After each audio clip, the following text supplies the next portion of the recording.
Hello po sa inyong lahat mga kaibigan. Welcome po sa aking channel, Kuya Daysan. At sa video pong ito ay nais ko lang pong ibahagi sa inyo itong aking tinanim na kamatis. Yan, cherry tomato. Yan, ang araw po ngayon ay araw ng Sabado, May 9, 2026. Ayan po. Ito po ang aking tinanim na kamatis. Ito. Namumulaklak na rin dito sa banda dito. Doon din meron na rin. Ayan. Tapos doon din nag-uumpisa na rin.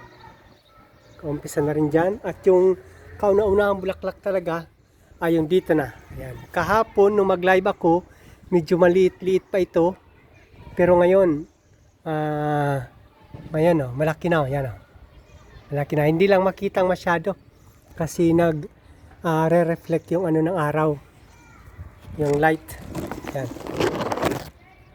Ayan po, nasa paso lang po yan mga kapatid. Nasa paso lang po yan. Ayan. Tapos yan oh. Ayan. Balat ng saging, pinatutuyo ko siya. Ayan. Ito naman, fragula. Tawag doon, strawberry. Ayan po mga kapatid oh. Sayang hindi nagre-reflect kaya hindi masyadong maaninag. Sayang. Ayan po mga kapatid. Ayan. Salamat ng marami sa inyong suporta palagi sa aking channel. Kuya Daysan. Ayan. Ayan po, ito naman hindi yan kamatis. Yan po ay patatas. Tapos yan po, kung napapansin nyo may mga puti-puti kasi yan ay dinilig ko. Nag-spray ako kahapon ng baking soda. Kinanaw ko sa tubig, nilagyan ng kaunting mantika at kaunting sabon. Yan, washing yan, sa ano tawag doon, dishwashing detergent. Ayan. Tapos sa tubig kinanaw, nilagay ko sa pang-spray. Yan na, tig-spray ko dyan kapon. Kaya nagpuputi-puti. Para sabi ko mawala. Kasi although meron pa rin no, pero kahapon ang dami niyan. Ang dami po dito kapon, meron pa rin. Siguro kailangan buhusan ko talaga siya. Para mawala. Yan, meron pa rin. Pero at least hindi na yan titira dyan. Hindi na nilang kakainin yung dahon. Although meron pa rin. Pero bubuhusan ko na lang talaga siguro. Hindi lang spray. Bubuhusan ko talaga para yung lupa mismo magkaroon ng baking soda. Ayaw nila yan. Yan. Maraming salamat po mga kapatid sa inyong panonood. Dito naman, yan ang mga nakatabon dyan. Dyan ako naglipat ng kamatis din kahapon. Naglipat din pa ako dyan ng kamatis kahapon. Yan, naglipat ako dyan ng kamatis. Yan. Silipin kaya natin, pwede kaya. Dan okay naman, ayun, hindi naman siya natuyo. Ay, hindi naman siya nalanta. Yun, oh. Yun. Okay yan, okay. Okay. Ayos. Hindi naman siya nalanta, maganda. Yan, lalagyan pa natin ng additional na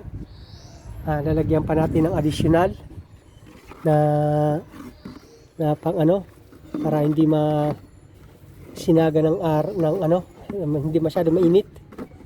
Yan, para hindi masyado mainit, para mabuhay talaga. Cherry tomato din po 'yun. Ayan. Yan po mga kapatid. Yan ang aking tanim na kamatis. Ayan. Meron din ako dito mga kapatid, dito sa buko na ito, meron din akong pinutol dito. Ayan, mayroon dyan nabubuhay na isang sanga. Kinuha ko siya, pinutol ko. Ngayon, pinatutubo ko siya na dun sa loob. Nilagay ko sa parang doon ko siya pinapabuhay sa isang cup, plastic cup, disposable cup. And then Pagkatapos nun, siyempre nilagyan ko ng lupa at saka ng aloe vera din. Tapos nilagay ko sa loob ng bote. And then binalot ko ng plastic. Ayun, tiningnan ko kanina umaga, okay naman, buhay. Hindi naman nalanta. Kaya sana tuloy-tuloy ang pagbuhay noon. Yan, kumbaga yun ay kumbaga parang cutting. Ayan, iba naman yung grafting, iba naman yung markot. Ayan, hindi naman siya pig markot, hindi naman siya pig graft, pero cutting lang. Ayan, sana mabuhay yan, matuloy-tuloy. Ayan, maraming salamat po sa inyong lahat. Ayan. Mga kapatid, kung ano po ang inyong paraan ng pagtatanim ng kamatis, ayan, paki-share din po, paki-comment sa comment section below on this video.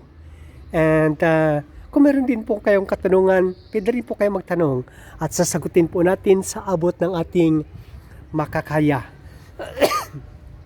At mga kapatid, makikisuyo kung saan mo po kayo nanonood. Pakisulat lang po kung saan kayong lugar nanonood para malaman ng inyong host, si Kuya Daisan, kung saan nakakarating ang video na ito. At syempre, nakikiusap na kung nagugustuhan nyo ang content na ito, please like and share, and please subscribe my channel, and please hit the notification bell para lagi kayong updated every time na meron akong panibagong upload na video. Maraming salamat po sa inyong lahat. Ayan po mga kapatid. Ayan. Tapos dito naman, meron din akong nagpapabuhay ng sibuyas, pero wala na yung wala na yung mga niyan, mga dahon kasi kinuha ko na, hiniwa ko na, nandun na sa freezer, naka-freezer na. Ngayon mamaya magluluto ako ng sinigang, na pork sinigang. Yun, ihahalo ko siya sa pork sinigang. Yan po mga kapatid. Yan, maraming salamat po sa inyong panonood. Salamat ng marami. Ayan.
Yan, bye-bye po sa inyong lahat. Magkita po tayo muli sa aking susunod na video. Bye-bye. Ito pa ang inyong host, Kuya Daisan, signing out. See you on my next video. Bye-bye po. I love you all.